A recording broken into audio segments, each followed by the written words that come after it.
ভিডিওতে যেমনটি দেখা যাচ্ছে, গেট লাগানোর কাজ চলছিল স্বাভাবিকভাবেই। হঠাৎ করে লোহার গেটে হাত দিতেই বিদ্যুতের শকে আটকে যান এই গেটকিপার। মুহূর্তের মধ্যেই পরিস্থিতি হয়ে ওঠে আতঙ্কজনক। শরীর কাঁপতে শুরু করে, কিন্তু বিদ্যুতের টানে গেট থেকে নিজেকে সরাতে পারছিলেন না তিনি।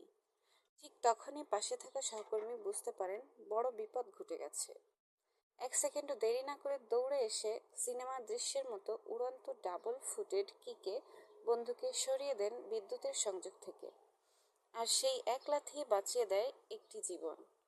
ভিডিওটি সামাজিক যোগাযোগ মাধ্যমে ছড়িয়ে পড়ার পর অনেকে এই যুবককে রিয়েল লাইফ হিরো বলেও আখ্যা দিয়েছেন। আপনার মতামত জানান কমেন্টে।